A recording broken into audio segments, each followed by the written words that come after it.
What is going on, everybody? Welcome back to Phones and Drones. We have in-house our Galaxy Note 10 Plus that I have been using now for 24 hours, and I wanted to give you guys a little feedback and kind of thoughts and opinions on this device. First things first, this blue color is amazing. It is definitely one of the more subtle color wave options that they have. You can kind of see the reflection there. Kind of goes from a lighter blue to a darker blue, depending on the light. And one thing I do want to point out is if you guys want something different but don't want that aura glow version, this hands down looks so much better than just the white or black version to me personally.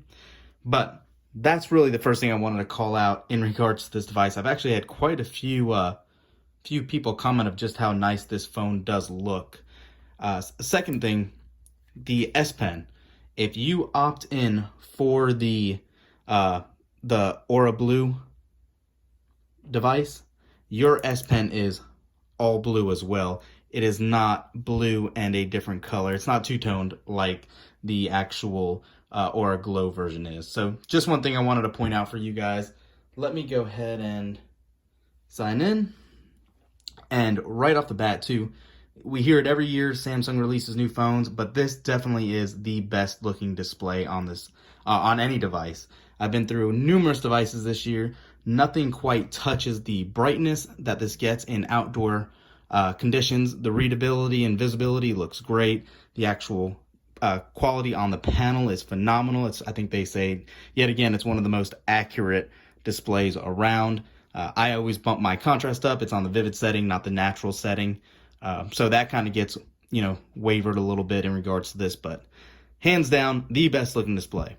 One other thing that has kind of caught people's attention before I go on is this little hole up here. No, it is not an infrared sensor. It is actually a second speaker. So you have your regular earpiece grill, which you can barely make out on the top here.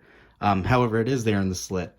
The sound not only comes out of there, but it also resonates out of the top here as well, in addition to the bottom grill. And I can definitely say this is one of the loudest devices I've ever used. It really does barely edge out my iPhone XS Max.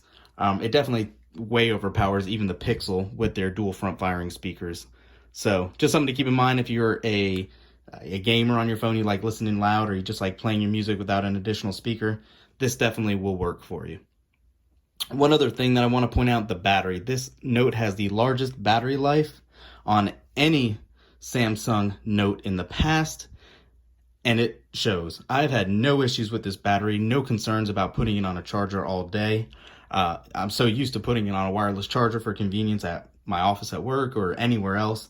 It's not needed. I can tell you right now, it does not lose battery anytime at a quick random drain.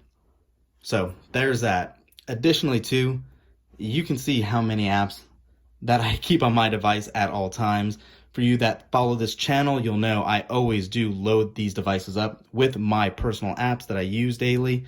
This has been my daily driver now, and I can say there is absolutely no stutter or lag. I've had no freezes, no anything with this device.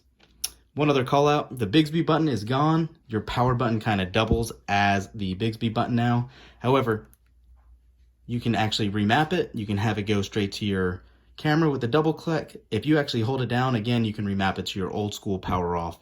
So for those of you that are not a big Bixby fan, there are workarounds for it. These cameras, first thing, again, with this time of flight sensor is not needed really. It's just an extra marketing gimmick I think Samsung wants to throw in. As far as extra depth imaging you get, does it make a difference? Yes, I have a friend that has the new Note 10, not the Plus, and we compared images, and the bokeh effect is a little subtler on that one than this, but aside from that, there's been no extra benefits. There is a new app that is preloaded on here. I believe it's called Quick Measure that does take that into account. Let's go ahead and get into this. And this kind of scans your area and does use that time of flight sensor as well. One big addition to the Note is the addition to that other wide angle lens that was not priorly found. Images look great. I haven't had really a good enough time to evaluate that, but I just wanted to give you guys a quick rundown of my first 24 hours. And I've had no issues, guys. This is definitely one of the best devices for power users.